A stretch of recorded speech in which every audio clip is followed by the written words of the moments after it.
So Raw opens with Finn and Damian Priest against Rey Mysterio and AJ. There was a spot where Styles, basically Styles tried to basically a spot where Rey left Styles hanging.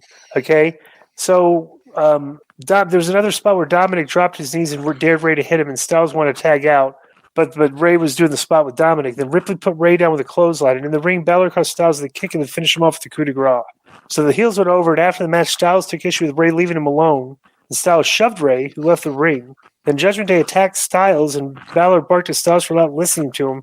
And Priest chokeslammed Styles, and then the group mugged over Styles and got their heat. What do you think of this? Well, one thing I've been complaining about for months is the constant distraction and interferences. We saw it in SmackDown, and we start off the show with interference, with a distraction. The referee's distracted, so Balor hits Styles with that coup de grace or whatever, and of course he gets mad at Rey, which I liked. He pushed him, which I liked. Dominic did the same thing he's doing every week because Rey said, "I'll never hit my son," which makes me believe at one point he might hit him. Mm-hmm. And I thought Rey's baseball slide into a head scissor on Balor looked great.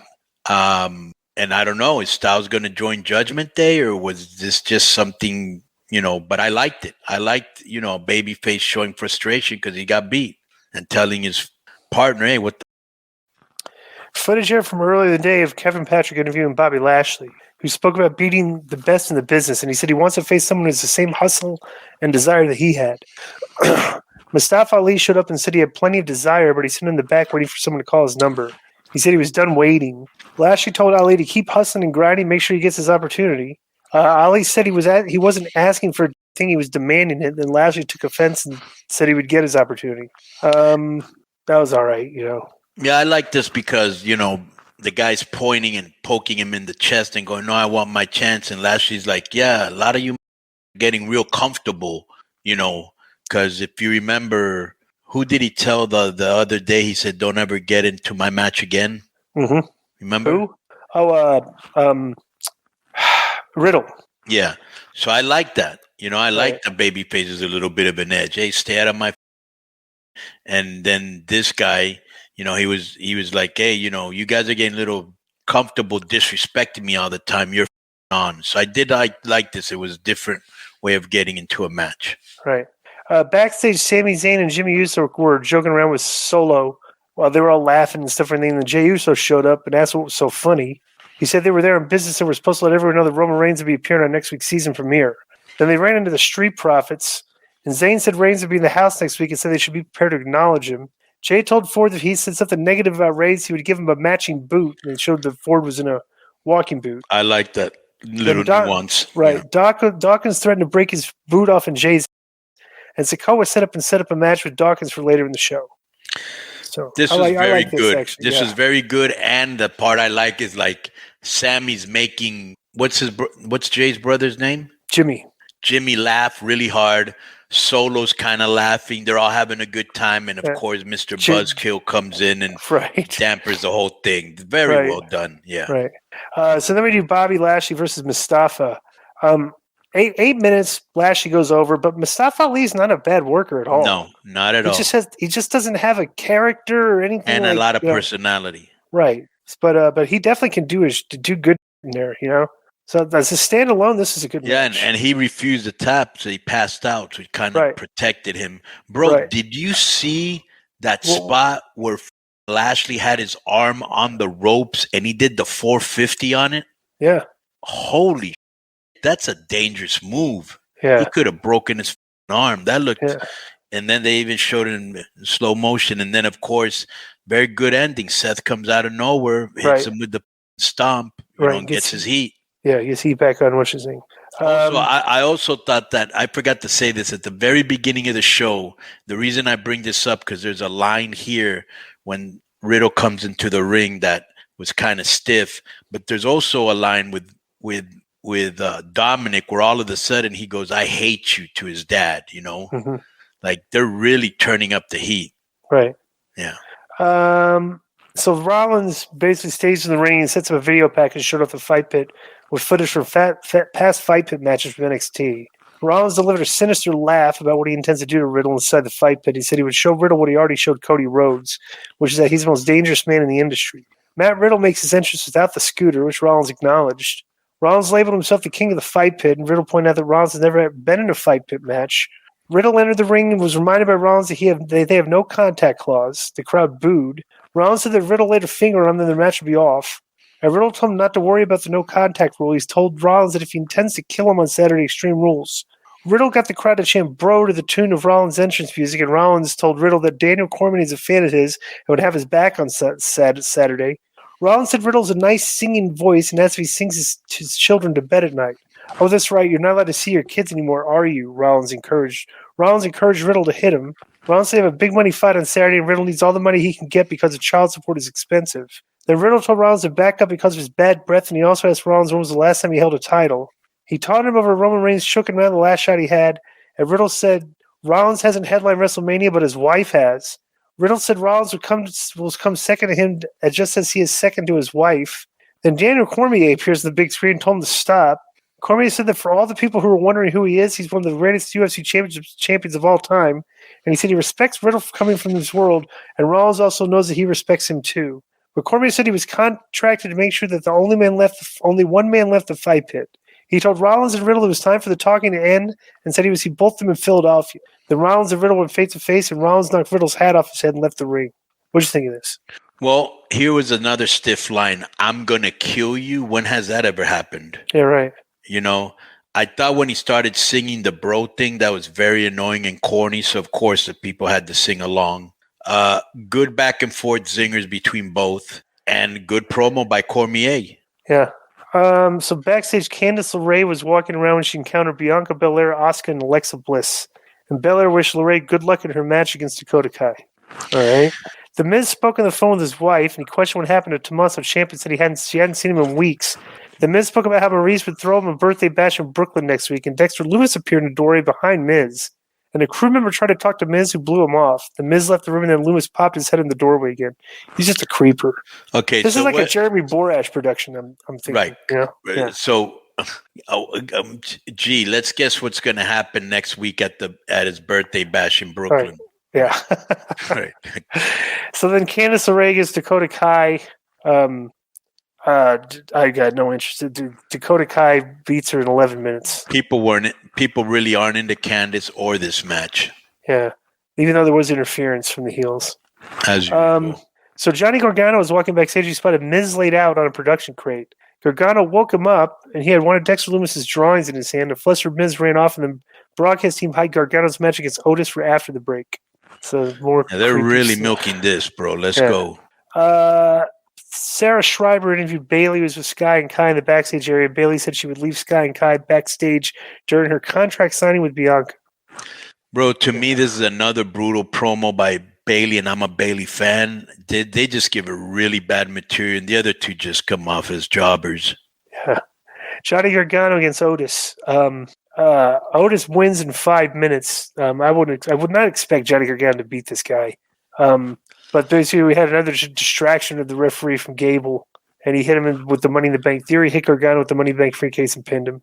After that, they ganged up on Gargano, and Braun made his entrance and took out Otis with the shoulder block. That actually looked pretty good.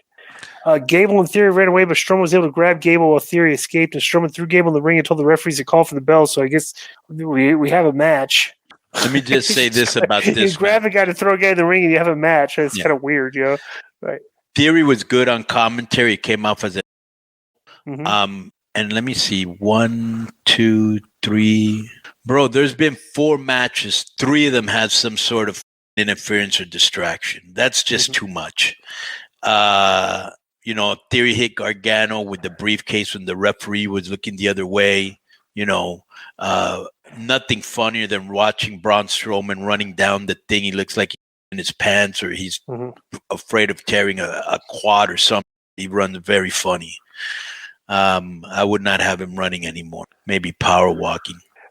So next is Braun versus Chad Gable, and Braun goes over at 8 minutes and 45 seconds. Braun was selling way too much in this match for me. I thought he was going to demolish Gable really quick, but Otis threw him over the announcer's table. Right. He sold, and I'm kind of glad because Gable's really a hard worker. He's very, very underrated. I'm kind of glad. Yeah. I don't know. They're building him up for Omos.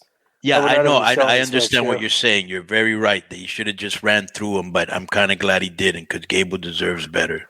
A trainer tended to Lashley and then left the room, and Kevin Patrick showed up and asked him how he was doing after the Seth Rollins attack.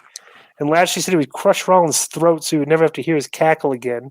And Lashley said he would finish off whatever is left of Rollins after Riddle is done with him.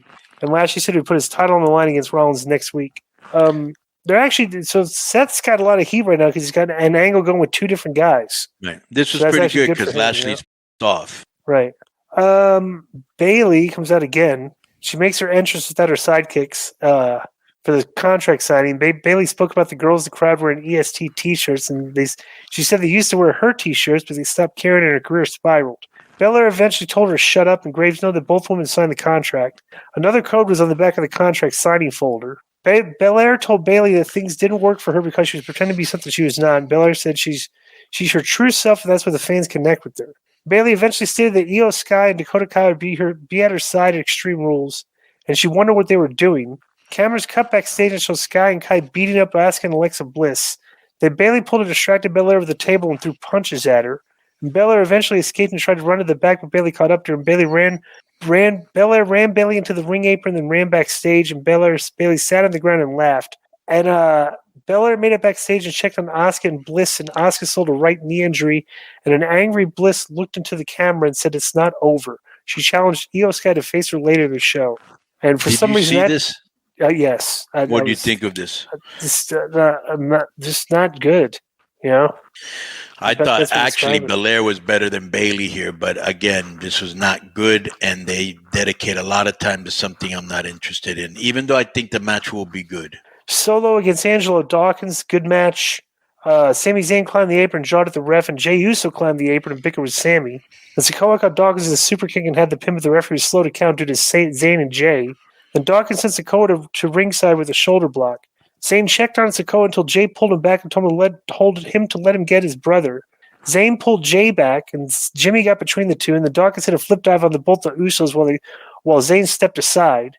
And then Zayn's jawed at Dawkins, who dropped him with a punch, and when Dawkins returned the ring, Sikoa hit him with a spin kick, and his Uranage slam and scored the win. This is a good segment because they had a lot of drama between the Usos and Sami and Jimmy like this. So this was good to me. But again, another match with interference. Yeah. And I'll tell you what, bro. I've said this a couple times, and it's worth repeating. Dawkins may be the most improved wrestler on that roster. He looked really good, and Sikoa looked really good too. Next was Austin told Otis he did exactly what he needed to do in the ring, and Chad struggled in the picture, and Theory told me he did great. And Theory said he would face Gargano next week's Raw. Edge delivered a promo while seated in the corner of the ring in an undisclosed location. He recalled being forced to retire. He said he can't quit. He said that he was able to return at age 46, and things have been more difficult since he returned. So he's not looking for sympathy. He says it's taken a toll on his family, and it's tough to hide from his daughters when his bones crack when he wakes up in the morning. He also said his wife wants him to come out of this hole, and that ship may have already sailed. Edge said maybe he's insane or selfish, but he can't apologize. He spoke about Judgment Day, and he said he has to be a one-man gang. He said all 4 members of Judgment Day can't hurt him enough to make him say he quits. And he said he hopes they're ready for the war because he damn sure is. What do you think of this promo? Good promo. Yeah. He knows what he's doing, Right. So Alexa Bliss against Io Sky, and, this is 9 minutes, and Io Sky. This is crazy. This is the main event. Did you see the rating it got? Did it do bad or good? Bad. The last hour was one of the worst hours they've done. Yeah, it goes back to what I've been saying. There was nothing that'll compel you to stay and watch this main event. They give the girls that, it's okay, bro. We've gotten past to the point. Yeah, they deserve a chance and they deserve to be spotlighted. And there's some good girls that can go. These aren't it. And they waste a lot of time on damage control, which is not entertaining. They're not over. I mean, a lot of TV time is invested in them. None of these two groups have any chemistry. They tried to make it dramatic with Asuka coming out with the bum knee and there's a post-match and do the ladder and everything instead of all of that was brutal. And there's a reason why it got a bad rating. Yeah, so because you can't say it was a football game because by that time the football game had been decided. Right. Yeah, this is not compelling television, this stuff. Yeah. You know? This So, was brutal, and they give him way too much time, and it ain't working, and I don't understand why they do so many other things right, but they're not getting it right on this one. yeah. So that's been Raw. Enjoy the rest of the show. Boom.